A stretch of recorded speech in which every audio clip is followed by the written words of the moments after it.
به نام خدا. سلام دوستان عزیز، امیدوارم هر جایی که هستید حال دلتون عالی باشه. من مرتضی فتویی هستم.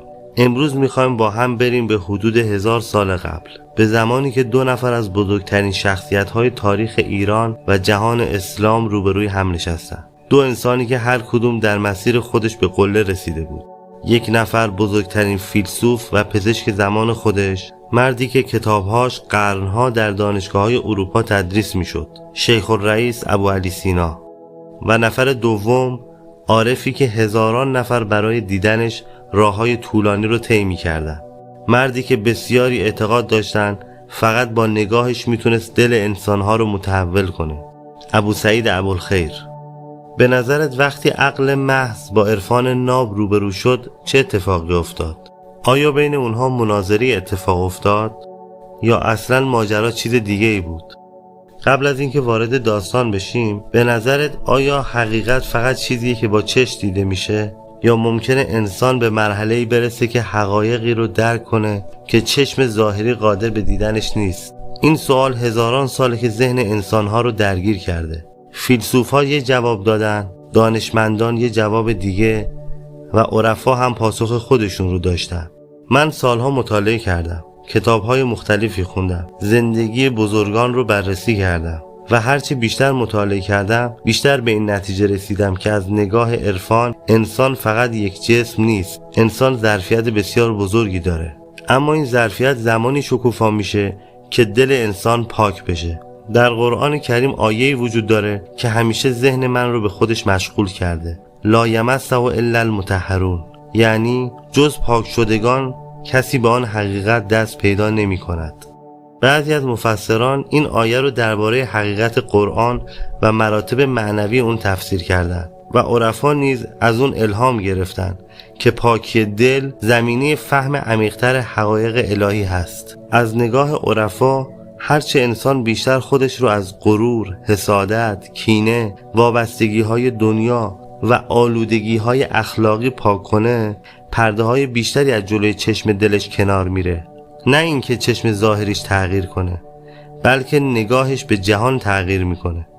مثل کسی که سالها پشت یه شیشه خاک گرفته ایستاده باشه. وقتی شیشه رو تمیز میکنه، دنیا عوض نشده، فقط دیدن اون شفافتر شده. عرفا معتقد هستن که انسان کامل جهان رو فقط با چشم سر نمیبینه، بلکه با چشم دل هم مشاهده میکنه. و یکی از کسانی که درباره او چنین سخنانی زیاد نقل شده ابوسعید ابوالخیر هست. اما در طرف دیگر داستان ابن سینا قرار داره، مردی که اگر از هر دانشمندی توی دنیا بپرسید بزرگترین دانشمند 1000 سال گذشته ایران چه کسی بوده، بدون شک نام ابن سینا یکی از اولین نام هاست. او نابغه‌ای بود که در پزشکی، فلسفه، منطق، ریاضیات، نجوم و علوم مختلف سرآمد زمان خودش بود. اما حالا قرار بود این نابغه بزرگ به دیدار مردی بره که نه دانشگاه داشت، نه کتاب‌های فلسفی تدریس می‌کرد، بلکه فقط شاگردانش با تزکیه نفس، ذکر، عبادت و سیر و سلوک رشد می‌کردند. واقعاً وقتی این 2 نفر روبروی هم نشستن چه اتفاقی افتاد؟ قبل از این باید با شخصیت این 2 نفر بیشتر آشنا بشیم. ابن سینا حدود 1000 سال پیش در نزدیکی بخارا به دنیا اومد. از همون کودکی همه متوجه شدن که این بچه با بقیه فرق داره. حافظه فوق‌العاده داشت.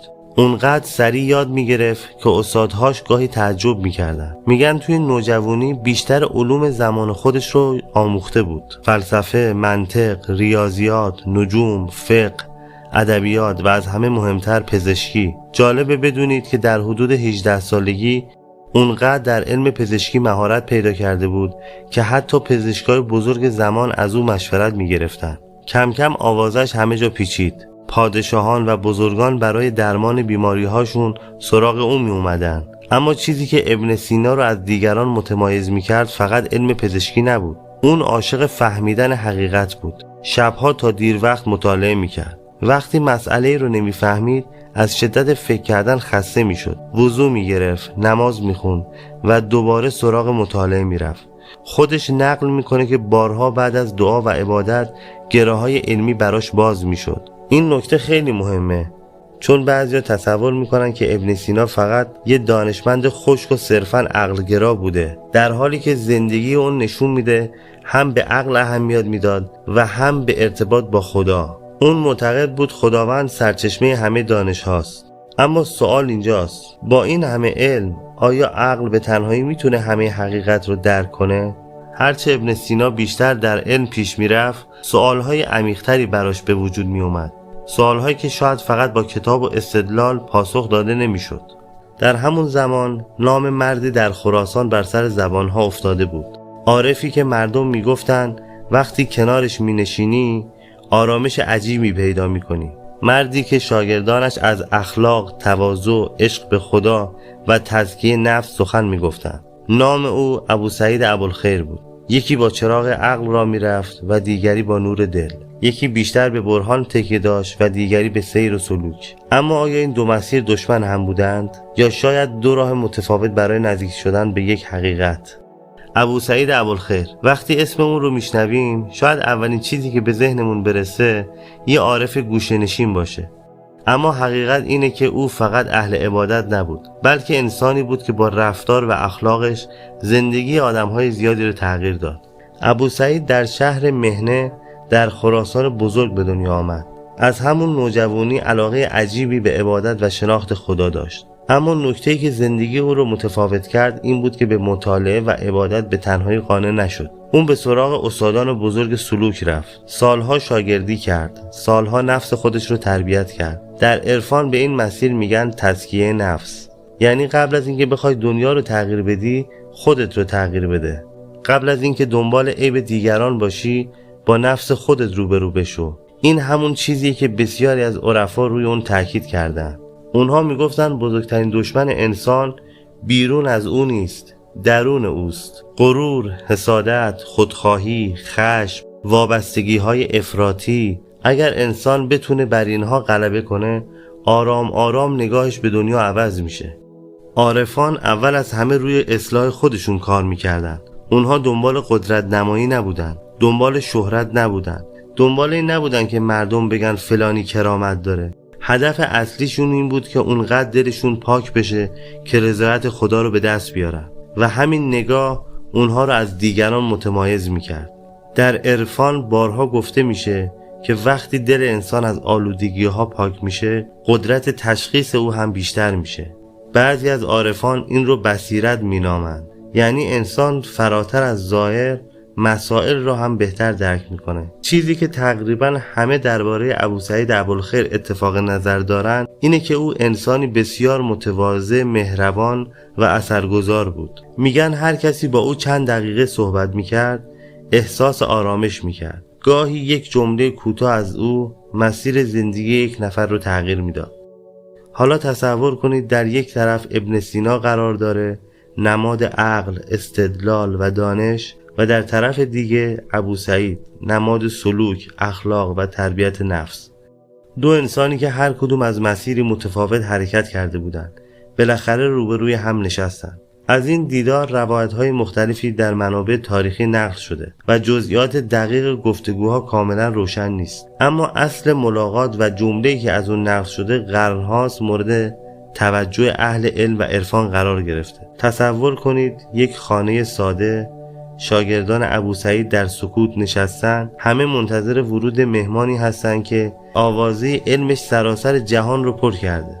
در این لحظه ابن سینا وارد میشه، نه با غرور، نه با تکبر، بلکه با احترام. اون میدونه که قراره با انسانی روبرو بشه که هزاران نفر اون رو پیر و مرشد خودشون میدونن.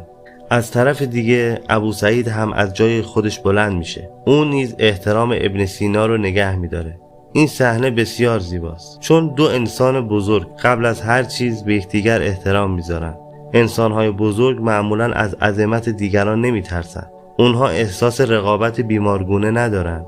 اونها از علم و فضیلت دیگران خوشحال میشن. نقل شده که این دو بزرگوار مدتی طولانی با یکدیگر گفتگو میکنن. اما عجیب اینجاست، هیچ کس دقیق نمیدونه داخل اون اتاق چه گذشت. شاید این خودش یه پیام باشه.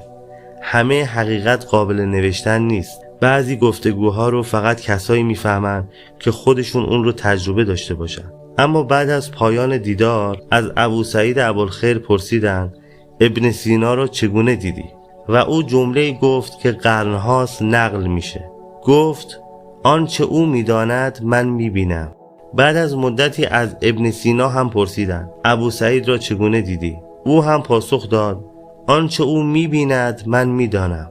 اگر این جمله درست فهمیده بشه شاید یکی از عمیق‌ترین جملات تاریخ عرفان و فلسفه باشه.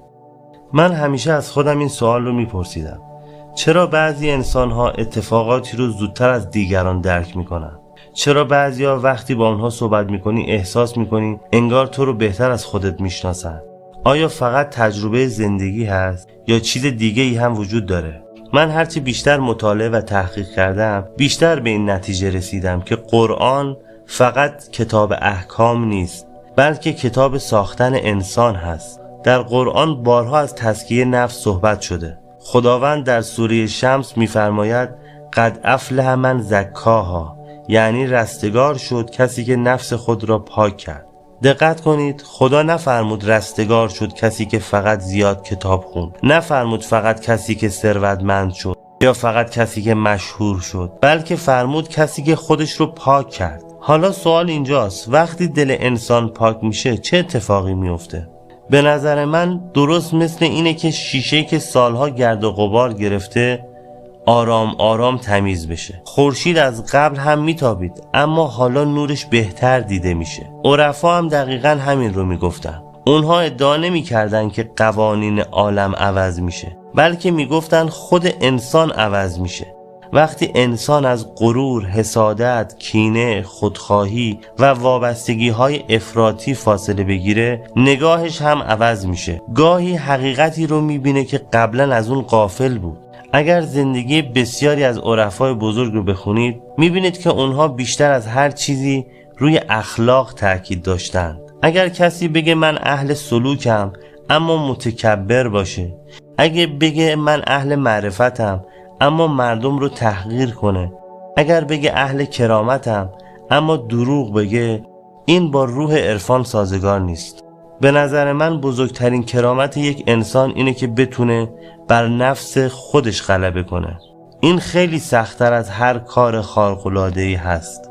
شاید راز زیبایی ملاقات این دو بزرگوار همین باشه. یکی به ما یاد میده که عقل رو تعطیل نکنیم و دیگری یادمون میده که دل رو هم فراموش نکنیم.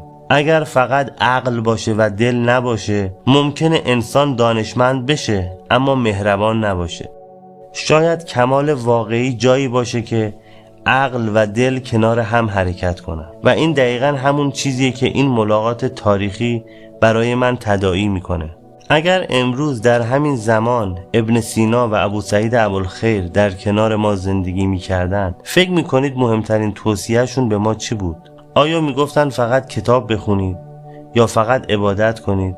من فکر میکنم ابن سینا به ما میگفت عقلت رو به کار بگیر، سوال بپرس، تحقیق کن، هر حرفی رو بدون دلیل نپذیر، علم بیاموز و از فکر کردن نترس.